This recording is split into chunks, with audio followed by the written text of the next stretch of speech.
உழவர் உலகம் வேட்டியில் உதயம். உதயம் வேட்டிகள் ஷர்ட்டுகள். அது வந்து கண்டிப்பா ஏற்றுக்கொள்ள முடியாது. பிரதான இந்த கூட்டத்துக்கு கூட்டப்பட்டு ஏன் இவ்வளவு ஒரு கன்ஃபியூஷன்? நான் ரொம்ப சிம்பிளான ஒரு கொஸ்டின். அவருக்கு வேற எந்த விதமான ரைட்ஸும் கிடையாது. வணக்கம். நேர்பட பேசு நிகழ்ச்சிக்கு வரவேற்கிறோம். மூன்றாம் கட்ட தேர்தலுடைய வாக்குப்பதிவு முடிந்திருக்கிறது. 93 தொகுதிகளில் வாக்குப்பதிவு முடிந்திருக்கு. இதுதான் இன்றைய நேர்பட பேசுவின் பேசுபொருள். 93 தொகுதிகளுக்கு நடந்து முடிந்த மூன்றாம் கட்ட தேர்தல் 2019 80 இடங்களை வென்ற பாஜக கூட்டணி மீண்டும் பெற்ற வெற்றியை தக்க வைக்குமா பாஜக? அதான் தலைப்பு. மூத்த பத்திரிகையாளர் திரு ஆர் கே ராதாகிருஷ்ணன் பங்கேற்கிறார். மூத்த பத்திரிகையாளர் திரு சந்திரசேகர் இணைந்திருக்கிறார். மூத்த பத்திரிகையாளர் திருமதி லட்சுமி சுப்பிரமணியம் பங்கேற்கிறாங்க. அரசியல் விமர்சகர் திரு ஸ்ரீராம் சேஷாத்ரி இணைந்திருக்கிறார். அரசியல் விமர்சகர் திரு சுமன் ஸ்ரீராமன் இன்னும் சற்று நேரத்தில் இணைய இருக்கிறார். வணக்கம். விருந்தினர்களான இருக்கும் திரு ஆர் கே, மூன்றாவது கட்ட தேர்தலில் வாக்குப்பதிவு நடந்திருக்கு. 93 தொகுதிகளில் எலெக்ஷன் நடந்திருக்கு. 80 தொகுதிகள் ஏற்கனவே பாஜக கூட்டணியோடு ஜெயித்த தொகுதிகள். 73 பாஜக தனித்து ஜெயித்த தொகுதிகள் எண்ணிக்கை. இந்த முறை எப்படி இருக்கும்னு நினைக்கிறீங்க? அதே ரீட்டைன் பண்ணுவாங்களா பாஜக? எண்ணிக்கை மாறுவதற்கு கூடவோ குறையவோ வாய்ப்பு இருக்கா? இல்ல, இதுக்கு பேரோமீட்டர் என்னன்னு பாத்தீங்கன்னா, அதாவது ஒரு கட்ட தேர்தல் வந்து எப்படி போயிருக்குன்னு பாத்தீங்கன்னா, அது வந்து ஒண்ணு பிரதமருடைய அந்த பேச்சுக்கள், இல்லை என்றால் பாக்கி அரசியல் நிகழ்வுகள், பாக்கி இருக்கிற இடங்களில் நடக்கின்ற அரசியல் நிகழ்வுகள். இப்போ வருகின்ற செய்தி என்னன்னு பாத்தீங்கன்னா, ஒரு 5 நிமிஷத்துக்கு முன்னாடி வருகின்ற செய்தி என்னன்னு பாத்தீங்கன்னா, ஹரியானால 3 இண்டிபெண்டன்ட் எம்எல்ஏஸ் வந்து பாஜக அரசாங்கத்துக்கு சப்போர்ட் வந்து வித்ட்ரா பண்ணியிருக்காங்க. இதனுடைய பொருள் என்னன்னு பாத்தீங்கன்னா, மொத்தமாவே அங்க இருக்கிறது 90 மெம்பர்ஸ் அசம்பிளி. அதுல பாஜகவினுடைய அந்த மெஜாரிட்டி மார்க்னு பாத்தீங்கன்னா 47. அதுல இப்போ வந்து 3 பேர் வித்ட்ரா பண்ணதுனால இப்ப 44 மாறுது. அப்போ அங்க இன்ஸ்டபிலிட்டி வருது. இது இன்னைக்கு சாயங்காலம் நடந்த டெவலப்மெண்டா இருக்கிறது. திடீரென்று 3 எம்எல்ஏக்கள் இவர்கள் எல்லாரும் வந்து இப்ப இந்த சைனி அரசாங்கத்துக்கு நாங்க வந்து துணை போக மாட்டோம், ஏனென்றால் இவர் வந்து மக்களுக்கு செய்யவில்லை, விவசாயத்துக்கு செய்யவில்லை என்று கூறிக்கொண்டு வெளியே வந்திருக்கிறாங்க. எதற்கான சமிஞ்சைன்னு இதை புரிஞ்சுக்கணும் அப்போ? ஆமாமா, இது என்னன்னு பாத்தீங்கன்னா, பாஜகவுக்கு தனிப்பெரும்பான்மை வர்றதுக்கு வழியே இல்லை. அப்ப அந்த ஒரு சிச்சுவேஷன்ல வந்து ஹரியானாவை பொறுத்தவரை, இல்லை என்றால் வட இந்தியாவை பொறுத்தவரை நாம் எதற்கு இவர்களுக்கு மறுபடியும் துணை போக வேண்டும் என்று இருக்கலாம். இது நிச்சயமாக மனோகர் கட்டாரனுடைய கைகள் கூட இருக்கலாம் பின்னால. ஏன்னா அவர் முன்னாள் முதல்வர், அவரை அப்படியே தூக்கி போட்டு இப்போ சைனியம் வந்து கொண்டு உட்கார வச்சிருக்கிறாங்க. அப்ப பாஜகவுக்குள்ளாலேயே இருக்கின்ற குமரல்கள், பிரச்சனைகள் எல்லாம் பார்த்துக்கொண்டுதான் இருக்கிறோம். அதனுடைய ஒரு நீட்சியாகத்தான் இப்ப இந்த விஷயத்தை பார்க்க வேண்டியதா இருக்கிறது. இதை தாண்டி இல்ல, இது வந்து உள்ளூர் இஷ்யூவா, லோக்கல் இஷ்யூவா இது?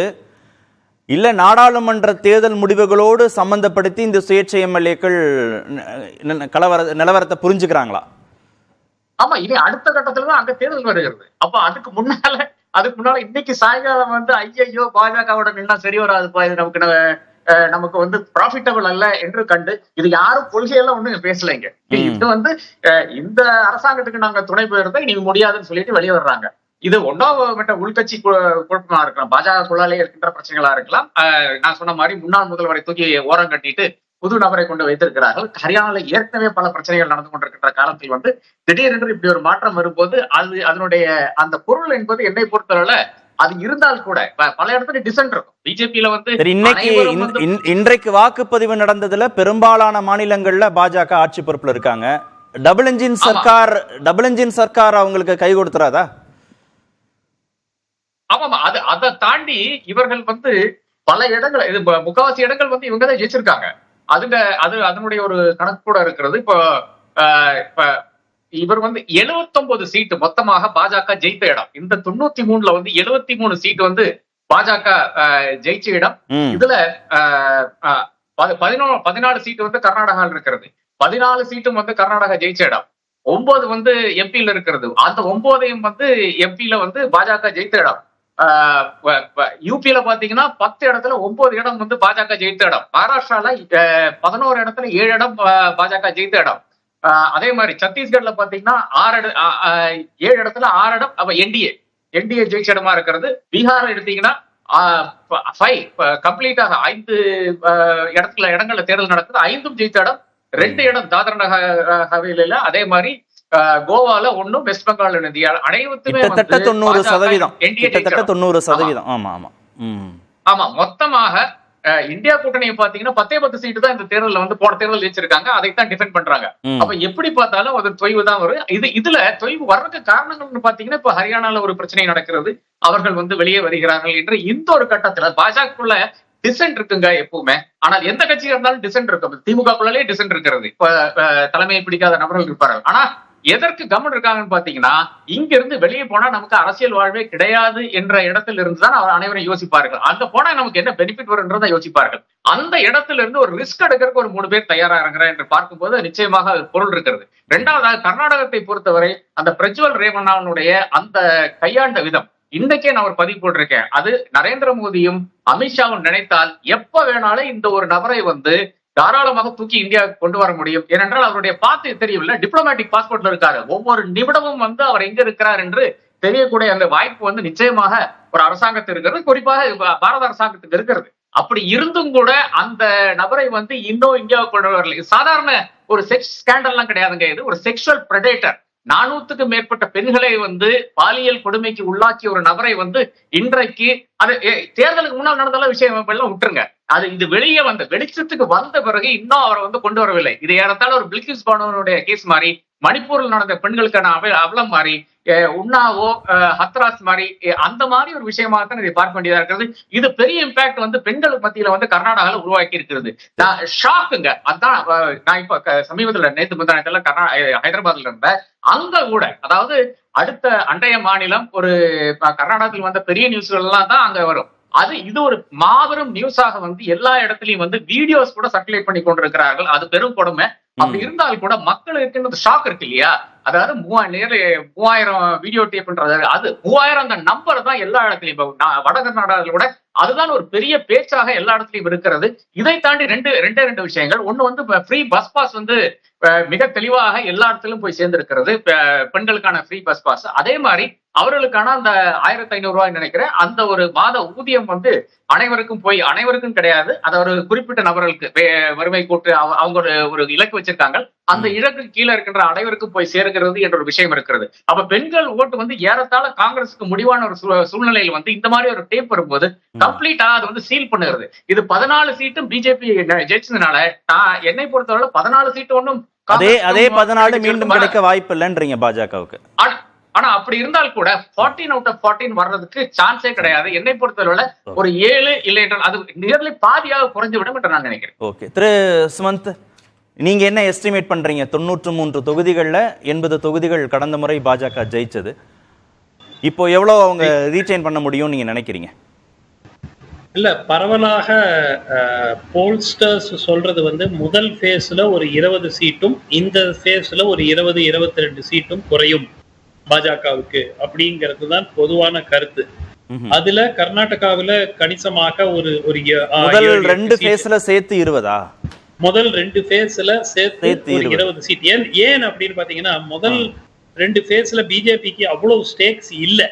கர்நாடகா தவிர பாத்தீங்கன்னா மற்ற மாநிலங்கள்ல எல்லாம் 5 சீட்டு 4 சீட்டு அந்த மாதிரி தான் தேர்தலுக்கு போனது. ஸோ உங்களுக்கு 3வது ஃபேஸ்ல தான் மேக்சிமம், இதுவரை நடந்த 3 ஃபேஸ்ல மேக்சிமம் பிஜேபி சீட்ஸ் வந்து இதுல தான். ஸோ அதனால இதுல வந்து ஒரு எதிர்பார்ப்பு என்னவென்றால், இதுவரை ஒரு 40 இடங்கள் சுமாராக பாஜக இழந்திருக்க கூடும். அதுல வந்து கர்நாடகாவில ஒரு 10-12 சீட்டு இழக்கக்கூடும். மகாராஷ்டிரால ஒரு கணிசமான அளவுல, அப்கோர்ஸ் மகாராஷ்டிரால முழுமையா போல் முடியல, பாதிதான் ஆயிருக்கு. இன்னொரு 24-25 இடங்கள்ல இன்னும் தேர்தல் நடைபெறவில்லை. ஆனால் மகாராஷ்டிராவில் ஓவரால் பாத்தீங்கன்னா ஒரு 20 இடங்கள் குறையலாம் அப்படிங்கிற ஒரு ஃபீலிங்கும் இருக்கிறது. ஓகே, மொத்தமா 283 தொகுதிகளுக்கு நடந்திருக்கு இந்த 3 ஃபேஸ்ல. அதுல 40ல இருந்து 45 பாஜகவுக்கு குறையலாம்னு சொல்றாங்க. அப்படி சொல்றீங்க? ஆமா ஆமா. அதாவது இப்போ வந்து இந்த 370 350 அதெல்லாம் பேச்சு போய் அதுக்கப்புறம் 320 300 அப்படிங்கிற பேச்சு வந்து இப்போ மெஜாரிட்டி கிடைக்குமா கிடைக்காதா அப்படிங்கிறது தான் இப்போ வந்து பரவலான பேச்சாக இருக்கிறது. அவர்களுக்கு மெஜாரிட்டி கிடைக்குமா? ஏன்னா ராஜஸ்தான்லயும் அவர்கள் எதிர்பார்த்த அளவுக்கு அவர்கள் சாதகமாக போகவில்லை என்ற ஒரு கருத்து இருக்கிறது. 25 இடங்களில் அப்கோர்ஸ் மெஜாரிட்டி ஆஃப் சீட்ஸ் ராஜஸ்தான்ல அவங்க தான் ஜெயிப்பாங்க. ஆனாலும் ஒரு 4 இடங்களோ 5 இடங்களோ இழக்கக்கூடிய ஒரு சூழல் இருக்கிறது ராஜஸ்தான்லயும். சோ உங்களுக்கு ராஜஸ்தான், மகாராஷ்டிரா, கர்நாடகா, அண்ட் பெரிய எதிர்பார்ப்பு இந்த முறை பீகார்ல வந்து ஒரு கணிசமான இழப்புகள் இருக்கக்கூடும் அப்படிங்கிற எதிர்பார்ப்பும் இருக்கிறது. இந்த 4 மாநிலங்கள் கணக்கில் எடுக்கும் போது கிட்டத்தட்ட ஒரு 50 - 60 இடங்கள் குறையலாம். இந்த 50-60 இடங்கள் குறையும் போது இதை எங்கு சரி செய்யும் பாஜக என்று பார்த்தால் உத்தரப்பிரதேசத்துல கூடுதலா ஒரு 5 இடங்கள் கிடைக்கும் என்ற எதிர்பார்ப்பு இருந்தது.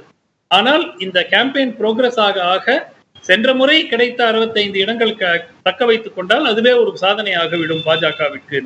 சோ இந்த 60 இடங்கள்ல எங்க மேக்கப் பண்ண போறாங்க அப்படிங்கிற கேள்வி இருக்கிறது. உங்களுக்கு 303ல 60 இடங்கள் இழப்பு என்று எடுத்துக்கொண்டால் அது வந்து உங்களுக்கு 240 வருது. மெஜாரிட்டிக்கு இன்னும் 30. சரி, உத்தரப்பிரதேசத்துல இன்னொரு 2-3 சீட் எடுக்கிறாங்க, மேற்கு வங்காளத்துல ஒரு 2 சீட் எடுக்கிறாங்க, ஒரிசால ஒரு 5 சீட் எடுக்கிறாங்கன்னு பார்த்தா கூட உங்களுக்கு அது மெஜாரிட்டியை விட சற்றே குறைவாகத்தான் இருக்கிறது. சோ அதனாலதான் வந்து இப்போ பேச்சு வந்து இப்போ நீங்க பிரதமரே பார்த்திருப்பீங்க, அந்த அப்கி பார் 400 பாருங்கிற பேச்சு கம்ப்ளீட்டா போயிடுச்சு. சோ இப்பொழுது அதுவும் அதை பத்தியும் பேச்சு இல்ல, மோடிக்கு கேரண்டியை பத்தியும் பேச்சு இல்ல. தொடர்ந்து உங்க சொத்தெல்லாம் எடுத்துட்டு முஸ்லிம்ஸுக்கு கொடுத்துருவாங்க அப்படிங்கிற கிட்டத்தட்ட ஒரு சிங்கிள் பாயிண்ட் அஜெண்டால தான் ஓடிட்டு இருக்கு. அது போலரைஸ் பண்ணி பாஜகவுக்கு அது இந்த முறை எனக்கு கிடைத்த ஃபீட்பேக்ல இருந்து இந்த முறை அது வந்து ஹெவியா ஒர்க் ஆகல. எவ்வளவோ அவர் முயற்சி செய்து இப்போ 2 அந்த இன்ஹெரிட்டன்ஸ் டாக்ஸ் என்ன சொன்னாரு, நீங்க உயிரோடு இருக்கும் போது உங்க சொத்தை எடுத்துருவாங்க, அது மட்டும் இல்ல நீங்க இறந்த பிறகு உங்க குழந்தைங்களுக்கு கூட உங்க சொத்தை போக விடாம எடுத்து எல்லாத்தையும் முஸ்லிம்ஸுக்கு கொடுத்துருவாங்க அப்படிங்கிற ரீதியான அந்த பிரச்சாரம் மேற்கொள்ளப்பட்டது. அந்த பிரச்சாரத்திற்கு அந்த அளவிற்கு வரவேற்பு கிடைத்தது போல் தெரியவில்லை. ஏனென்றால் நிச்சயமாக மக்கள் வந்து இந்த போலரைசேஷன் வந்து டயர் ஆயிட்டாங்க, வேற ஒண்ணும் இல்லை. அவர்கள் சரி ராமர் கோயில் வந்தாச்சு, வட மாநிலங்களில் மகிழ்ச்சியாக இருக்கிறார்கள், அது அந்த ஒரு ஆஸ்பெக்ட்ல ரைட். இப்ப அவர்கள் என்ன கேட்கிறாங்கன்னா வேலை வாய்ப்புக்கு என்ன பண்றது, விலைவாசியை எப்போ குறைக்க போறீங்க? சோ இந்த பிரெட் அண்ட் பட்டர் இஷ்யூஸ் வந்த உடனேயே பாஜகவுக்கு அது ஒரு டிஃபென்சிவ். ஏன்னா அவங்களுடைய இந்த 3வது கட்ட தேர்தலுடைய வாக்குப்பதிவை எதிர்கட்சிகள் முன்வச்ச பிரச்சனைகள் தீர்மானிச்சிருக்குன்றீங்க, அந்த களத்தை பிரச்சனைகள் தீர்மானிச்சிருக்கப்போ இல்ல. இந்த தேர்தலையே வந்து பாஜக என்ன எதிர்பார்த்தார்கள், பிரதமர் நரேந்திர மோடி விஸ்வகுரு வர்சஸ் யாரு, ராகுல் காந்தியா அப்படின்னு கொண்டு போய் கட்டமைச்சா அது வந்து நோ கான்டெஸ்ட் ஆயிடும், மோடி அவர்கள் மிகப்பெரிய வெற்றி அடைந்துருவார். அந்த முயற்சியில ஈடுபட்டாங்க. இந்தியா கூட்டணி அதுக்கு இடம் கொடுக்கல. பிரதமர் வேட்பாளர் நாங்க அறிவிக்க மாட்டோம், அதெல்லாம் தேர்தலுக்கு பின்னாடி பார்த்துக்கலாம் சொல்லும் போதே ஒரு சிக்கல் பாஜகவுக்கு ஏற்பட்டது. ஏன்னா 2019ல மோடி வர்சஸ் ராகுல், இந்த முறையும் மோடி வர்சஸ் ராகுல் தான் மோடி தான் ஜெயிச்சிருப்பாரு, அதுல டவுட்டே கிடையாது. ஆனால் இந்த முறை யார் என்பதை இந்தியா கூட்டணி அறிவிக்கவில்லை. அதுதான் ஒரு ரொம்ப ரொம்ப கிளவர் மூவ்.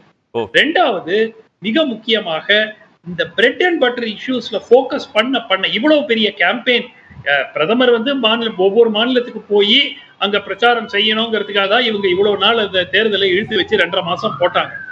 ஆனால் அதுவே வந்து அவர்களுக்கு கவுண்டர் ப்ரொடக்டிவா ஆகிவிட்டது. எப்படின்னு பாத்தீங்கன்னா இந்த தேர்தல் செல்ல செல்ல செல்ல பாஜக வந்து இந்து முஸ்லீம்னு பேச எதிர்கட்சிகள் விலைவாசி வேலை வாய்ப்பு பற்றி பேச விலைவாசி வேலை வாய்ப்பு அப்படிங்கிற பிரச்சனைகள் தான் முன்னிறுத்தப்படுகின்றன.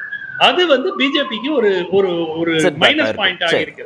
அதுதான் ப்ராப்ளம். திரு சந்திரசேகர், உங்களுடைய மதிப்பீட்டுல இந்தியா கூட்டணி எத்தனை இடங்கள் பெற வாய்ப்பு இருக்கு இந்த 3வது கட்டத்துல? என்டிஏ எவ்வளவு இடங்கள் பெற வாய்ப்பு இருக்குன்னு நினைக்கிறீங்க? இல்ல, எனக்கு முன்னாடி பேசின ராதாகிருஷ்ணன் அவர் டாக்டர் சுமந்த் ராமன் சொன்ன மாதிரிதான் இப்போ இந்த ஸ்டேஜ்ல இருந்து உங்களுக்கு பிஜேபிக்கு அந்த இது அந்த பேர் என்ன ஒரு கடுமையான ஃபேஸஸ் தான் ஆரம்பிக்குது. ஏன்னா முதல் 2 ஃபேஸ் அப்சல்யூட்லி ஃபர்ஸ்ட் ஃபேஸ்ல அவங்களுக்கு பெரிய ஸ்டேக் இல்லைன்னு சொல்லலாம், செகண்ட்ல கொஞ்சம் இருந்தது. பட் இப்போ தேர்ட்லேருந்து அவங்களுக்கு அப்சல்யூட் 95% ஸ்கோர் பண்ண 98% ஸ்கோர் பண்ண இடங்கள் எல்லாம் இப்போ வருது. டெஃபினட்டா அவங்களால இப்போ 2 வருஷம் 2 டேர்ம் 10 வருஷத்துக்கு அப்புறம் அவங்களுடைய ஆட்சி மேல நிச்சயமா ஒரு நிறைய ரிவ்யூஸ் இருக்கு. மக்கள் இப்போ வந்து அந்த போலரைசேஷன் எவ்வளவு தூரம் ஹெல்ப் பண்ணுன்னு எனக்கு தெரியல. ஏன்னா போலரைசேஷன் பிளேஸ் இட்ஸ் பார்ட். அது வந்து அவங்களுடைய கமிட்டட் ஓட்டர்ஸ் அவங்கள திருப்திப்படுத்துது. அதுல ஒன்றும் மாற்று கருத்து இல்லை. ஏன்னா நிறைய பேர்கிட்ட நான் பேசுறேங்க, எல்லாம் அந்த அந்த ராம் மந்திர், சாஃப்ரன், அந்த வாக்காளர்கள் அப்படியே தான் இருக்காங்க. ஆனால் இந்த மாதிரி சாஃப்ரனைசேஷன் இஷ்யூ, அப்புறமா ராம் மந்திர், இதெல்லாம் வந்து போன தேர்தல், அதுக்கு முந்தின தேர்தல் இருக்கு. இந்த ஒரு ஒரு ஸ்விங் ஓட்டர்ஸ், மிடில், ஒரு ஒரு ஒரு ஒரு ஒரு ஒரு நிலை சாராத வாக்காளர்கள், அந்த மாதிரி அப்சல்யூட் சாஃப்ரன் இல்லாம நடுநிலையாளர்கள், அப்புறமா புதுசா வர ஓட்டர்ஸ், இவங்கெல்லாம் they are not impressed by this new polarization. இவர் பிரைம் மினிஸ்டர் ஒரு மோடி அவர்கள் பேசுகிற பேச்சு ஒவ்வொரு நாளும், இப்ப முந்தெல்லாம் சொல்லுவாங்க மோடியோ இல்ல பிஜேபி லீடர்ஸ் வந்து தமிழ்நாடுக்கு வர, அவர் நிர்மலா சீதாராமன்லாம் டெய்லி தமிழ்நாடுக்கு வந்து எவ்வளவு பேசுறாங்களோ அவ்வளோ ஓட்டு கம்மியாகும்னு. அந்த மாதிரி இப்போ பிரைம் மினிஸ்டர் பேசுறது உங்களுக்கு நாடு முழுவதுமே அப்படி ஒரு நிலைமை ஆகி கொண்டிருக்கிறதோ என்று கேள்விகள் எழுப்பப்படுகிறது. அவர் கோர் ஓட்டர்ஸே பாஜகவுக்கான பலம் இல்லையா? அவங்க மட்டுமே வாக்களித்தால், முழுவதுமாக வாக்களித்தால் பத்தாதா பாஜகவுக்கு? போராது போராது போராது. அது அவங்க மட்டுமே ஓட்டு போட்டாங்கன்னா ஒரு 25-28% வரலாம், ஒரு 25% இருக்கலாம். பட் உங்களுக்கு அடிஷனல் ஒரு 10 to 15% உங்களுக்கு அதர் ஓட்டர்ஸ் ஷுட் கம்.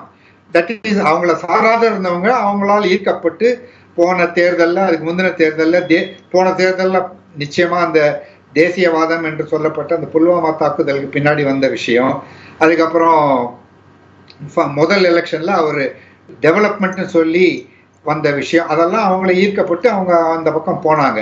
இப்ப அவங்கெல்லாம் கேள்வி கேட்க ஆரம்பிச்சிட்டாங்க. இல்ல அவங்க நீங்க சொல்ற அந்த நடுநிலை வாக்காளர்கள், புதிய வாக்காளர்கள், அவங்க வந்து மத அடிப்படையில திரு மோடி பேசுறத வேண்டுமானால் ரசிக்காம இருக்கலாம். ஆனா மூன்றாவது முறையாக திரு மோடி பிரதமர் ஆகணும்னு அப்படிங்கிறதையுமே சேர்த்து ரசிக்காம, ஏற்காம, விருப்பப்படாம இருந்திருப்பாங்க. இல்ல, அது மூன்றாவது முறை ஆகணும்னு வரும்போதுனா எப்படி அது அந்த இன்ட்ரெஸ்ட் வரும்னா அது கமிட்டட் ஓட்டர்ஸ்க்கு வரும். பட் இந்த ஸ்விங் ஓட்டர்ஸ், கொஞ்சம் அப்படி ஸ்வேயிங் ஓட்டர்ஸ் இருக்காங்களே, அவங்கெல்லாம் இப்போ கொஞ்சம் மற்ற ஆப்ஷன்ஸை பார்க்க ஆரம்பிச்சிருக்காங்க. ஏன்னா நிறைய பேர் நம்ம இந்த ஹிந்தியில நிறைய வீடியோஸ் வருது, வட மாநிலங்கள்ல நிறைய பேர் இப்ப பிரச்சனைகளை பத்தி பேசுறாங்க. அதுதான் ஒரு இந்தியாவுக்கு, இந்தியா அலையன்ஸுக்கு ஒரு பெரிய ஹோப். என்னன்னா அதை பத்தி பிரச்சனைகளை பேசுறாங்க. இப்போ ஹரியானால பாருங்க, ஒரு இப்போ பெல்வெதர் ஆக்ஷன் மாதிரி இப்போ இன்னைக்கு ஒரு 3 இண்டிபெண்டன்ட் எம்எல்ஏஸ் பிஜேபியிலேருந்து விட்ரா பண்றாங்கன்னா, உங்களுக்கு ஹரியானா வந்து 1000 பாலிடிக்ஸ் 60களில் கொண்டு வந்த ஸ்டேட். அது அங்க உங்களுக்கு 3 பேர் வராங்கன்னா அவங்க அந்த 3 பேருக்கு தெரியுது ஒரு காற்று எந்த பக்கம் வீசுதுன்னு. அங்க உடனே அந்த அரசு மாறுமோ மாறாதோ அது வேற விஷயம். பட் ஒரு 3 எம்எல்ஏஸ் அங்கேயும் 2 டேர்ம் ஆகி அவங்களும் ஒரு 10 வருஷம், கிட்டத்தட்ட 10 வருஷம் முடிய போது. அவங்களுக்கு இந்த வருஷம் எண்டில் அசம்பிளி எலெக்ஷன் இருக்கு. பிளஸ் ஹரியானால பயங்கரமான ஒரு அதிருப்தி பிஜேபி மேல இருக்கு. ஜாட்ஸ் ஏற்கனவே அங்க ஜாட்ஸ் பஞ்சாப்லயும் ஹரியானாலையும் ஏற்கனவே பிஜேபியோடைய கேம்பெயினர்ஸ் போனா நீங்க எங்களை வந்து நீங்க டெல்லிக்கு வரக்கூடாதுன்னு சொன்னீங்கல்ல, இப்ப நீங்க எல்லாம் எங்க வில்லேஜ் வரக்கூடாதுன்னு துரத்துறாங்க. விவசாயிகள் ஜாட் அந்த ரெஸ்லிங் சாம்பியன்ஸை எப்படி அவர் பிரிஜ்பூஷன் சிங் என்ற ஒரு எம்பி, ஒரு ராஜ்புட் எம்பி எப்படி ஹராஸ் பண்ணாருன்றது அந்த ஒரு மூமெண்ட் இருக்கே, அந்த மூமெண்டோட பேஸே உங்களுக்கு ஹரியானாலேருந்து தான் வந்தது, அந்த மல்யுத்த வீராங்கனைகள். அதன் காரணமாக பிஜேபி மேல் உள்ள வெறுப்பு மற்றும் அக்னிவீர். அங்க Haryana is one of the like Rajasthan, western UP மாதிரி ஹரியானாலையும் உங்களுக்கு அந்த ஆர்மியில ஜவான்ஸ் போய் சேர்றவங்க நிறைய பேர் இருக்காங்க. அவங்க எல்லாமும் இப்போ ஒரு கடுமையான ஒரு கோபத்துல இருக்கிறாங்க. இந்த மாதிரி 4 வருஷத்துல எங்களை வீட்டுக்கு அனுப்புறீங்க, ஆனா நீங்க 70 வயசுக்கு மேல இன்னொரு டேர்ம் வேணும், நீங்க இன்னொரு 5 வருஷம் கேட்கறீங்க. அந்த மாதிரி இப்ப எல்லாரும் பேச ஆரம்பிச்சிட்டாங்க. அதனால உங்களுக்கு இனிமே இந்த ஃபேஸ் இதுக்கப்புறம் இருக்கிற ஃபேஸ் பூராவே உங்களுக்கு பாஜகவுக்கு கடுமையான சவாலான பேசுகள். கட்டங்கள்ன்றீங்க. நிச்சயமாக மூன்று அந்த பிளஸ் எல்லா இடத்துல இருந்து வர ரிப்போர்ட் என்னன்னா எங்கேயுமே ஒரு மோடி வேவ் இல்ல. அலையற்ற எலெக்ஷன், அலையற்ற தேர்தல்கள்னா மோடி வேவ் தான். முன்னாடி இந்த 2 எலெக்ஷன்லயும் மோடி வேவ் தான் இருந்தது ஒழிய ஆப்போசிட் வேவ் கிடையாது, accept in Tamil Nadu and Kerala. அதனால உங்களுக்கு இப்போ மோடி வேவ் இல்ல. ஸோ நேச்சுரலி அதுல வந்து உங்களுக்கு வாழ்வாதார பிரச்சனைகள் மற்றும் ஜாதி பேஸ்டு ஓட்டிங்கும் நடக்குது. பிளஸ் உங்களுக்கு வந்து இந்த எலெக்ஷன் இனிமேல் திரும்ப போறது எப்படின்னா மகாராஷ்டிரா, பீகார், வெஸ்ட் பெங்கால், ஹரியானா இந்த 4 ஸ்டேட்ல எப்படி பிஜேபி பர்ஃபார்ம் பண்ண போறாங்கன்னு தெரிஞ்சு அதை பொறுத்து தான் இருக்கிறது. ஏற்கனவே தெலுங்கானாலையும் காங்கிரஸ் அதிகமான சீட் எடுக்கும்ன்றதுதான் பேசப்படுகிறது. கர்நாடகாவில் தெளிவாக தெரிகிறது ஒரு 15-18 சீட் காங்கிரஸ் வின் பண்ணா கூட சர்ப்ரைஸ் கிடையாது. அதனால இனிமேல் இறங்கு முகம் தான் தெரிகிறது பிஜேபி. ஓகே, நீங்க 3 விருந்தினர்கள் பேசும்போதும் முழுவதுமாக திரு ஸ்ரீராம் சேஷாத்ரி சார் சிரித்து கொண்டே தான் இருந்தார். நீங்க எல்லாம் சொல்ற கணக்குகளை அவர் ஏற்றுக்கல, உடன்படல அப்படிங்கிறத அவர் புன்னகையிலிருந்து தெரிஞ்சுக்க முடிஞ்சது. நீங்க சொல்லுங்க சார், என்ன உண்மையான கணக்கு என்ன சார்? சார், உண்மையான கணக்கு நான் சொல்றது உண்மைன்னு ஆகாதுல்ல. ஜூன் 4 தான் அது உண்மையாகும். என் கணிப்பை தான் சொல்ல முடியும். சரிங்களா? இன்னைக்கு நடந்த தேர்தல்களில் கிட்டத்தட்ட 93 கிட்ட போச்சு. 80+ பிஜேபி ரீட்டைன் பண்ணியிருந்தாங்க. மோர் ஆர்லெஸ் கண்டினியூ ஆகும் தான் பார்க்குறேன். ஏன்னா சத்தீஸ்கர் மாநிலம் முழுக்க முடிஞ்சிருச்சு. சத்தீஸ்கர் வந்து ஃபுல் ஸ்வீப் வந்து பிஜேபிக்கு தான் வரப்போகிறாங்க. அது வந்து நான் கருத்து கணிப்பு, என்னுடைய கணிப்பை வச்சு தான் சொல்கிறேன். கர்நாடகாவில் முழு ஸ்டேட்னுடைய எலெக்ஷன் முடிஞ்சு போச்சு. First phase of the election வந்து பார்த்தீங்கன்னா பிஜேபியினுடைய கொஞ்சம் வீக் விக்கெட்ஸ் இருக்கக்கூடிய இடங்கள் வேறு ஜேடிஎஸோட அவங்க இருந்தாங்க. அதனால் அந்த 14 சீட்டு வந்து மோரார்லஸ் வந்து என்டிஏக்கு கீழே வந்துடும். அதில் ஒரு சீட் ஒண்டி தான் கிட்டத்தட்ட ஒரு இதுவாக இருக்கும். இப்போ நடந்திருக்கிற 14 வந்து பார்த்தீங்கன்னா பிஜேபி ஸ்ட்ராங் ஹோல்ட் சீட்ஸ். சரிங்களா? அண்ட் ஸ்டால்வார்ட்ஸ் நிற்கக்கூடிய சீட்ஸ். பிரஜ்வல் ரேவண்ணா இஷ்யூ வந்து பேசக்கூடிய அளவுக்கு அங்கே வந்து பெரிய அளவில், ஏன்னா நான் கர்நாடகா போயிட்டு தான் வரேன், இப்போ பெரிய அளவில் கோபம் இருக்குது மக்களுக்கு. அது பிஜேபிக்கு மேலே கோபமோட காங்கிரஸ் மேலேயும் கோபம் இருக்குது. ஏன்னா அது ஆக்ஷன் எடுக்கலை, கிட்டத்தட்ட 3000 வீடியோ. ஸோ இது வந்து 2 பக்கமுமே இருக்கக்கூடிய கோபம். இதில் வந்து யாருனுடைய ஸ்டாண்ட்ஸ் கரெக்டுண்டு. பிரஜ்வல் மேலே கோபம் இருக்கா? பிரஜ்வல் மேலேயும் கோபம் இருக்கு, கண்டிப்பாக இருக்கு. ஏன்னா அந்த ஒரு வெளியில் வரும்போது நேச்சுரல் அதோட கோபம் வெளிப்பாடு இருக்கு. ஆனால் வந்து இது வந்து ஒரு அப்படியே வந்து அந்த 14 அப்படியே ஒரு மாற்றி அமைச்சிரும் அந்த மாதிரி அளவு 7 தான் வரும்னாரு. நான் சொல்கிறேன் சார், இதில் வந்து கர்நாடகாவில் 25 முதல் 26 அவுட் ஆஃப் 28. இதுதான் என்னுடைய 28ல் 25 முதல் போன இது அப்படியே ரிட்டைன் போனதை ஒரு சீட்டு கூட வரும். போனதை விட ஒரு சீட்டு இந்த முறை கூட வரும். பிகாஸ் ஆஃப் ஜேடிஎஸ் அலையன்ஸ்னால வருதுனால தான். அதுதான் நான் வந்து என்னுடைய கணக்காக சொல்கிறேன். ஓகே. மகாராஷ்டிராலையும் பார்த்தீங்கன்னா உங்களுக்கு போன தடவை 41 சிவசேனா அண்ட் பிஜேபி, அதாவது ஒரிஜினல் சிவசேனா அண்ட் பிஜேபியோட அந்த கணக்கெல்லாம் நீங்கள் எடுத்து வச்சுட்டு பார்த்தாங்கன்னா they will actually be somewhere around 38 கிட்ட வருவாங்கன்னு தான் பார்க்குறேன். Maharashtra, overall Maharashtra. In fact Baramati is a very interesting constituency. பாராமதியில் சுப்ரியா சூலேக்கு ஒரு பெரிய சேலஞ்ச் இருக்கக்கூடிய ஒரு கான்ஸ்டியூன்சி. ஏன்னா அங்கே வந்து ஓட் பர்சன்டேஜ் இது வரைக்கும் 6 மணி வரைக்கும் 44% தான் கிட்டத்தட்ட எலெக்ஷன் கமிஷன் டேட்டாவில் வருது. போன முறை 66% ஓட்டு போடப்பட்டிருக்கு. இப்போ நீங்கள் 8 மணி கிட்டத்தட்ட பார்த்தீங்கன்னா என்னதான் இருந்தாலும் அது இன்னொரு 20% மேலே தாண்டுமா. ஸோ அந்த மோரார்லெஸ் அந்த ஓட் பர்சன்டேஜ் ஓட் போலிங் ஆனால் கூட உங்களுக்கு பாராமதி கான்ஸ்டியூன்சியில் இருக்கக்கூடிய போன முறை பிஜேபிக்கும் சுப்ரியா சூலேக்கும் இருக்கக்கூடிய வித்தியாசம் 1 லட்சத்து சில்லற ஓட்டு தான். ஓகே, இப்போ வந்து என்சிபி அதுவும் அஜித் பவார்னுடைய சொந்த கான்ஸ்டியூன்சி அங்கேயே இருக்குது. ஸோ அண்ட் அஜித் பவார்னுடைய மனைவி is contesting. So it is going to be a very interesting seat for ஒரு அந்த ஒரு பெல்வெதர் சீட்டு. மொத்தமாக எப்படி சம பண்ணுவீங்க? இப்போ 93 தொகுதிகளில் நடந்திருக்கு, 80 தொகுதிகள் போன முறை ஜெயிச்சிருக்காங்க. 80 ப்ளஸ் கூட வரலாம். இந்த 80க்கு குறையாது. 80 கண்டிப்பாக குறையாது தான் என்னுடைய கணக்காக. சில பிரச்சனைகள் பேசுனாங்க இல்லையா, அதாவது இஷ்யூஸை முன் வச்சாங்க எதிர்கட்சிகள், அது போய் சேர்ந்துருக்குன்னு சொன்னதோ, மோடி வேவுங்கிறது இந்த முறை எடுபடவே இல்லை அப்படின்னு பேசுனதோ, இல்லை மத அடிப்படையில் போலரைஸ் பண்ணணும்னு பிரதமர் பேசுனது எடுபடலை அப்படின்னு சொன்னது குறித்தெல்லாம் என்ன? அப்புறம் ராஜ்பூத் போன்றவங்களுடைய சாதி அடிப்படையிலான போராட்டங்கள் அங்கே நடந்தது, வேளாண் போராட்டங்கள், இதெல்லாம் என்ன தாக்கத்தை ஏற்படுத்தியிருக்கு இல்லை ஏற்படுத்த? சார், நான் வந்து வேளாண் போராட்டங்களை பற்றி சொல்லும்போது பார்த்தீங்கன்னா உங்களுக்கு அந்த வேளாண் போராட்டம் பீக்கில் இருந்தபோது உத்தரப்பிரதேஷ் எலெக்ஷனில் வந்தது. அதுவும் சதர்ன் உத்தரப்பிரதேஷ் வேர் ஜாட் மக்கள் ஜாஸ்தியாக இருக்கக்கூடிய இடம். பிஜேபி முழுக்க விட்ரா பண்ணனால விட்ரா, அதாவது பீக்கில் இருந்த அந்த போராட்டங்கள் இருந்த இதில் விட்ரா பண்ணுறதுனுடைய ரீசன் இருக்கட்டும், ஆனால் அந்த கோபம் வெளிப்பட்டிருக்கணுமா? விட்ரா பண்ண உடனே அப்பா நம்ம போராட்டம் வெற்றி பெற்றுச்சுப்பா, பிஜேபிக்கு ஓட்டு போட்டுருவோம், நம்ம சொல் பேச்சு கேட்டுட்டாங்கன்னு ஓட்டு போடுவாங்களா?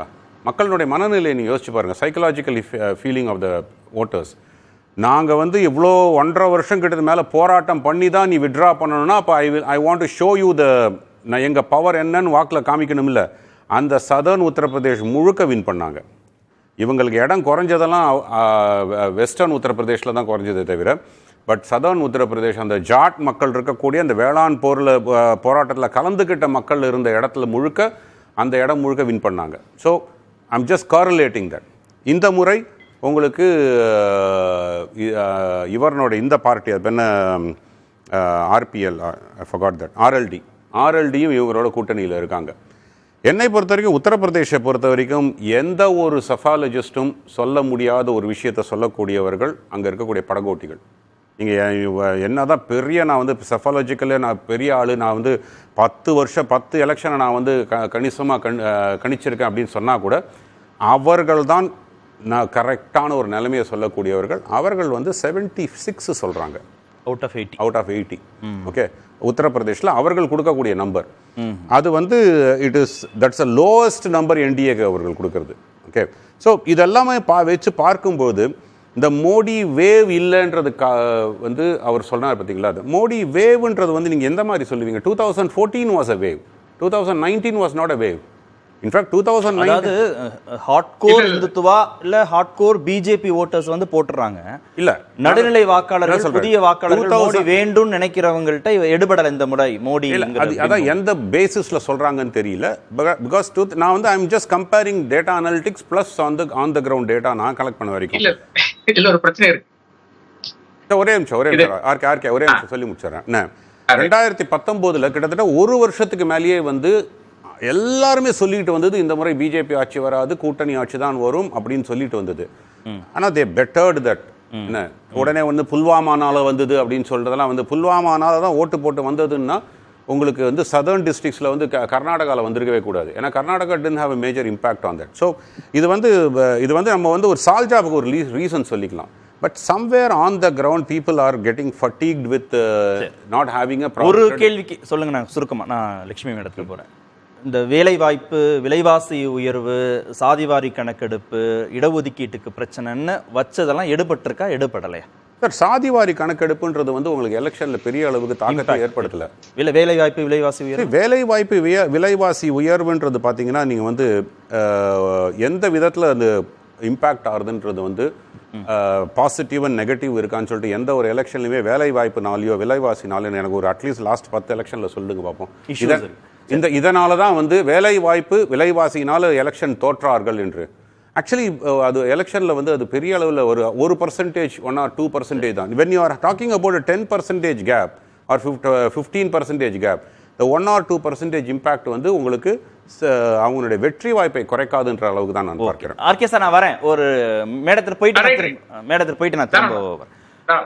மேடம், ரேவண்ணா இஷ்யூ பெரிய தாக்கத்தை ஏற்படுத்தலை, ஜாட் போராட்டம் தாக்கத்தை ஏற்படுத்தலை, ராஜ்புத் போராட்டம் தாக்கத்தை ஏற்படுத்தலை, வேலைவாய்ப்பு பிரச்சனை, விலைவாசி உயர்வுன்னு வச்சதும் தாக்கத்தை ஏற்படுத்தலை. அப்படின்னா ஒன்லி மோடி வேவு மட்டும்தான், மோடின்ற ஆளுமை மட்டும்தான் இந்த எலெக்ஷனை தீர்மானிச்சிருக்கு.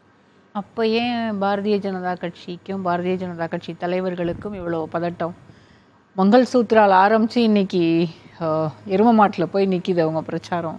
ஏன் முதல்ல வந்து என்ன சொன்னார், காங்கிரஸ் உங்களுடைய திருமாங்கல்யத்தை எல்லாத்தையும் எடுத்து கொடுத்துருவாங்க அப்படின்னு சொன்னார். இன்றைக்கி வந்து குஜராத்தில் மே 1 அன்னைக்கு தேர்தல் பிரச்சார கூட்டத்தில் பேசும்போது நீங்கள் 2 எரும மாடு வச்சுருந்தீங்கன்னா ஒரு எரும மாடை எடுத்துருவாங்க காங்கிரஸ், அவங்களுக்கு நீங்கள் வாக்களிக்காதீங்க அப்படின்னு சொல்கிறார். ஏன் இந்த பதட்டம்? அதாவது மோடி அவர்களோ இல்லை பாரதிய ஜனதா கட்சியினுடைய தலைவர்களோ மோடிக்கு கேரண்டின்னு அவங்க கொண்டு வந்த அந்த ஸ்கீம்ஸை பற்றியோ இல்லை அவங்களோட சங்கல்பத்ராவை பற்றியோ எந்த இடத்துலையுமே பெரிய அளவில் பதிவு பண்ணுறது கிடையாது. ஆனால் காங்கிரஸ்னுடைய நியாயப்பத்திராவை எதிர்த்து, அதாவது காங்கிரஸ்னுடைய மேனிஃபெஸ்டோவை எதிர்த்து மட்டுமே பேசுகிறாங்க. அதில் இருக்க குறைகளை சுட்டி காட்டுவதாக தான் அவங்களுடைய பிரச்சாரமே இருக்குது. அதை வச்சு தான் பிரச்சாரத்தை கட்டமைக்கிறாங்க. இப்போ காங்கிரஸுக்கு எதிரான பிரச்சாரம் மட்டுமே செய்ய முடியுமே தவிர இந்த 10 ஆண்டுகளில் அவர்களுடைய சாதனைகள்னு எதுவுமே இல்லையா சொல்கிறதுக்கு? அந்த சாதனைகளை சொல்லி வாக்கு கேட்க முடியாத நிலைக்கு பாரதிய ஜனதா கட்சி தள்ளப்பட்டிருப்பது ஏன்? அதுவே வந்து அவங்களுடைய பதட்டத்தினுடைய வெளிப்பாடு தான். பதட்டம்னு பத்திரிகையாளர்கள் சொல்றீங்க, எதிர்க்கட்சிகள் சொல்றீங்க. கர்நாடகாவில் போன முறை வென்ற 25 விட ஒரு சீட்டு அதிகம், உத்தரப்பிரதேசத்துல 76 இல்ல. போன முறை வென்ற போது பாரதிய ஜனதா கட்சி அங்க வந்து பவர்ல இருந்தாங்க. கர்நாடகாவில் அன்று இருந்த நிலை வேறு, இன்னைக்கு இருக்கக்கூடிய நிலை வேறு. இன்னைக்கு வந்து ஜேடிஎஸ் கூட இருக்கிறதுனாலேயே ஜேடிஎஸ் வந்து கடந்த முறை இருந்த அதே செல்வாக்கோடு இல்லை. காங்கிரஸ் வந்து இப்போ ரூலிங்கில் இருக்காங்க அங்கே. அது போக நார்த் கர்நாடகாவில் பெரிய அளவில் காங்கிரஸ்க்கான சப்போர்ட் இருக்குது. ஏற்கனவே முடிஞ்சு போன ஃபேஸில், அதாவது பிரஜ்வல் ரேவண்ணா இருக்கக்கூடிய பகுதிகளில், ஜேடிஎஸ் பலமாக இருக்கக்கூடிய பகுதிகளெல்லாம் ஏற்கனவே தேர்தல் முடிஞ்சு போச்சு. அது முடிந்த பிறகு தான் ரேவண்ணா இஷ்யூவே வந்து வெளியில் வருது, பெரிய அளவில் பேசப்படுது. ஆனால் அப்போ வந்து ஹசன் தொகுதியிலெல்லாம் ரேவண்ணா வந்து திரும்பவும் வெற்றி பெறுவதற்கான வாய்ப்புகள் இருக்குது. ஏன்னா தேர்தல் முடிஞ்சு போச்சு.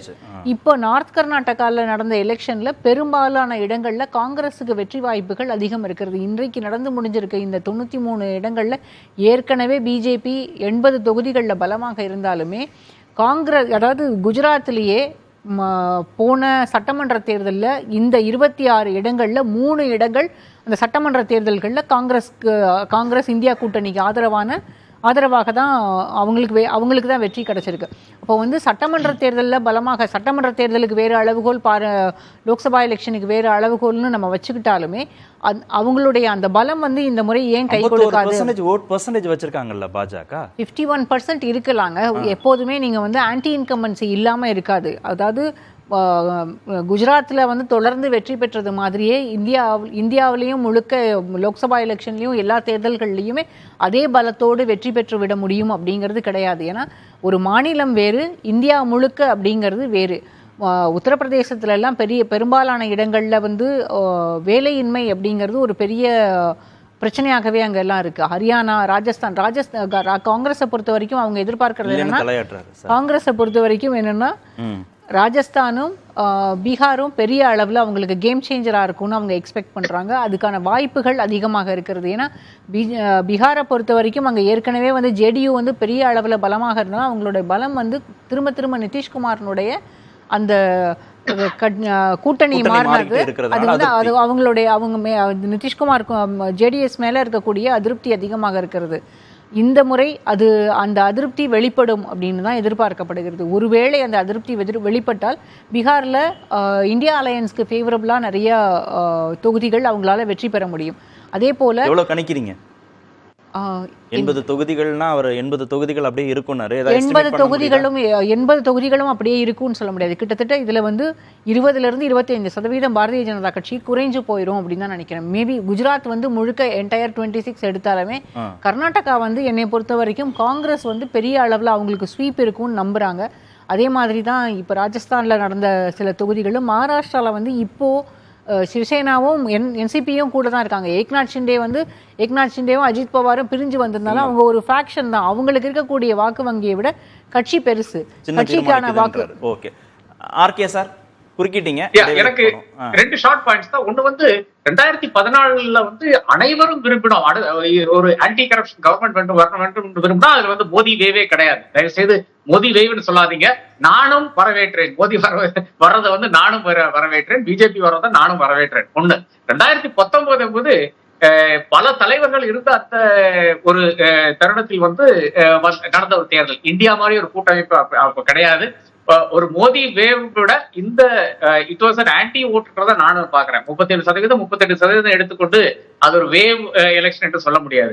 நான் ஸ்ரீராம் சேஷாத்ரி சொல்ற ஒரே ஒரு கருத்துல மட்டும் உடன்படுகிறேன். பாராமத்தியில சுப்ரியாவுக்கும் சுனேத்ராவுக்கும் நல்ல ஒரு கான்டெஸ்டாகத்தான் பார்த்து கொண்டிருக்கிறோம். நிச்சயமாக சுப்ரியாவை பொறுத்தவரை போர், புரந்தர், தவுத் என்ற 3 அசம்பிளி தொகுதிகளில் வந்து இப்போதைக்கு லீடிங்ல இருக்கிறதாக சொல்லப்படுகிறது. அதே நேரத்துல சுனேத்ரா வந்து கடக்வாஸ்ல நம்மளுடைய என்டிஏ நேஷனல் டிஃபென்ஸ் அகாடமி இருக்கிற இடம், அதே மாதிரி இந்துப்பூர்ல இருக்கிறாங்க. பாராமதியில 2 பேரும் ஒரு பெரிய டைட் ஃபைட் நடந்துட்டு சொல்கிறார்கள். என்னை பொறுத்தவரை சூலே வந்து கொஞ்சம் ஸ்லைட் எட்ஜ் இருக்குது. ஏனென்றால் அவர்கள் வந்து ஏற்கனவே லோக்சபாவில் இருந்த நபராக இருக்கிறார். இது மட்டும்தான் என்னை பொறுத்தவரை. நான் ஸ்ரீராமோட உடன்படுகிறது இந்த பாராமதியை பொறுத்தவரை மட்டும்தான். பேசும் இடைவேளை ஃபர்ஸ்ட் டைம் இடைவேளைக்கு வரும். அட்லீஸ்ட் ஒரு சில பாயிண்ட்ல நம்ம முதன் முறையாக உங்களோட உடன்படுகிறேன். நிறைய தடவை நான் திரு சந்திரசேகர், அடுத்தடுத்த கட்டங்கள்ல தான் பாஜகவுக்கு முக்கியமான தொகுதிகள் இருக்கக்கூடிய இடங்கள் அப்படின்னு சொன்னீங்க. திரு சுமந்த் வந்து 20% 25% அளவுக்கு தொகுதிகள் எண்ணிக்கை குறைய வாய்ப்பு இருக்கு அப்படின்னா 400 இலக்கு பாஜகவுடைய இலக்கு அப்படிங்கிறது சாத்தியமா, சாத்தியம் இல்லையா? அது கம்ப்ளீட்லி ரோல்ட் அவுட். அது சும்மா அது அவங்க அந்த பிஜேபியில சொல்ற ஜும்லா மாதிரி அது ஹைப் பண்ணாங்க. அது வந்து in fact it has boomerang on them. நிறைய பேர் அவங்க பிஜேபி ஓட்டர்ஸே நம்மளுக்கு தான் 400 வரப்போகுதுன்ட்டு ஓட்டுக்கு போகாம கூட இருக்கலாம். I am not saying it is confirm, but அந்த மாதிரி இவங்களுக்கு 400 சொல்லி now they are hoisting their own petard. என்ன ஆச்சுன்னா இப்போ அவங்களுக்கு வந்து 250 வருமானது சந்தேகமா இருக்குது. நீங்க அவர் ஸ்ரீராம் சார் சொன்னாரு, அப்படியே மகாராஷ்டிராவில் அவர் சொல்றதை பார்த்தா ஸ்வீப் மாதிரி கிடையவே கிடையாது. அங்கிருந்து ஒரு கள்ள நிலவரம் என்னன்னா, அந்த 22ஆம் ஆண்டு எப்படி அந்த சிவசேனாவை ஃபர்ஸ்ட் உடைத்தார்கள், பின்ன என்சிபியை எப்படி உடைத்தார்கள், அதற்கு பிறகு உடனே அங்கே அந்த மகாராஷ்டிரா மாநிலத்துக்கு வர வேண்டிய ஃபாக்ஸ்கான் அவர் வேதாந்தா ப்ராஜெக்ட்ஸ் எல்லாம் குஜராத்துக்கு எடுத்துன்னு போனது. இந்த மாதிரி நிறைய ஃபேக்டர்ஸ் இருக்கு ஒர்க்கிங் அகேன்ஸ்ட் பிஜேபி. அதனால அதெல்லாம் வந்து அவர் I don't think where does he get report that everything is hunky dory for BJP. கிடையவே கிடையாது. அங்க கள நிறுவனத்துல பயங்கர உத்தரப்பிரதேசத்திலே 76 சொல்றாரு சார். எது உத்தரப்பிரதேசத்திலேயே 76 அவுட் ஆஃப் 80 பிஜேபிக்கு. இல்ல உத்தரப்பிரதேஷ்ல நான் ஐ கன்சீட் உத்தரப்பிரதேஷ், மத்திய பிரதேஷ், சத்தீஸ்கர், இது உத்தராகண்ட், இங்கெல்லாம் அவங்க ஸ்ட்ராங் ஒத்துக்கிறேன். பட் உத்தரப்பிரதேஷ்லயே வெஸ்டர்ன் யூபி இன்னைக்கு நடக்கிற தேர்தல் கூட உங்களுக்கு வெஸ்டர்ன் யூபியில சீட் பை சீட் லடாய், that is seat by seat போட்டி நடந்தது. சும்மா இல்லை, அப்படியே இங்க நொய்டால வந்து உங்களுக்கு டாக்டர் மகேஷ் சர்மா நொய்டால வந்து ஒரு லேம்ப் போஸ்ட் நிறுத்தினா கூட வின் பண்ணுவான்ற நிலைமை போய் அவர் மகேஷ் சர்மா 3வது முறை நிக்கிறாரு. அவருக்கே இப்போ இந்த வாட்டி சேலஞ்ச் இருக்குமான்னு சந்தேகமா இருக்கு. அந்த மாதிரி உங்களுக்கு ஒவ்வொரு சீட்லயும் there is a fight. அதனால உத்தரப்பிரதேஷ்ல மேபி போன வாட்டி வாங்கின மாதிரி ஒரு 60-62 சீட் அப்படியே நிப்பாங்கன்னு நினைக்கிறேன். அதுல இருந்து குறைஞ்சாலும் சர்ப்ரைஸ் கிடையாது. பட் அதெல்லாம் 70-76 கணக்கு நிஜமா இனிமேல் போக போக குறையும். திரு சுமந்த், எப்படி மத அடிப்படையிலான போலரைஸ் பேச்சு பிரதமர் நரேந்திர மோடி பேசினது எடுபடல அப்படின்னா, வேலை வாய்ப்பு குறித்தும் விலைவாசி உயர்வு குறித்தும் போராட்டங்கள் நடத்தினதும் எடுபடலை, எதிர்கட்சிகளுக்கு கை கொடுக்கல அப்படின்னு திரு ஸ்ரீராம் சேஷாத்ரி சொல்றாரு. அதுக்கு முன்னாடி இந்த தேர்தலினுடைய ஒரு மிக முக்கிய பிளேயராக தேர்தல் ஆணையம் உருவாகி இருக்கிறது. எவ்வளவு பேர் ஓட்டு போட்டிருக்காங்கிறத சொல்ல மாட்டேங்கிறாங்க. சதவிகிதம் மட்டும்தான் கொடுப்போம். முதல் 2 ஃபேஸஸுக்கு எத்தனை நபர்கள் ஒவ்வொரு தொகுதிக்கும் வாக்களித்திருக்கிறார்கள் என்றால் தெரியாது. கேண்டிடேட்டு கிட்ட ஃபார்ம் 17C இருக்கும், அதுல போய் நீங்க கண்டுபிடிச்சுக்குங்க. இது வந்து பெருமளவுல சந்தேகத்தை எழுப்புது. இதுக்கு என்ன பேக்ரவுண்டுனா, 2019 அவர்கள் வாக்குகள், பதிவான வாக்குகளும் எண்ணப்பட்ட வாக்குகளுக்கும் கணிசமான அளவுல வித்தியாசம் இருக்கு. அது கேள்விக்குறியான பிறகு உடனடியாக என்ன பண்ணாங்கன்னா, அந்த பதிவான வாக்குகள் டேட்டாவை முதல்ல ரிமூவ் பண்ணாங்க வெப்சைட்ல இருந்து. அது ஆனா அதுக்கு முன்னாடியே அவங்க ஜேர்னலிஸ்ட் எல்லாம் டவுன்லோட் பண்ணி அதை வச்சுதான் கேஸே போட்டாங்க. ஆனால் இப்ப என்னன்னா, இந்த முறை அட்லீஸ்ட் போன வாட்டி தேர்தல் நடக்கும் போது இந்த டேட்டாவை அப்லோட் பண்ணாங்க. இந்த வாட்டி இந்த டேட்டாவே கொடுக்க மாட்டேங்கிறாங்க. தமிழ்நாட்டில் எத்தனை பேர் ஒவ்வொரு மத்திய சென்னையில எவ்வளவு பேர் வாக்களித்து இந்த மாதிரி சந்தேகங்கள் இருக்குல்ல, இந்த மாதிரி 52 ஆண்டு கால 52 ஆண்டு கால தேர்தல் வாழ்க்கையில இது மாதிரி கடைசி நேரத்துல ஓட் பர்சன்டேஜ் கூடுனது இல்லைன்னு கார்கே இன்னைக்கு கடிதம்லாம் எழுதியிருக்காரு இந்தியா கூட்டணி தலைவர்களுக்கு. இந்த மாதிரி எதிர்க்கட்சிகள் கவலை அளிக்கிறது.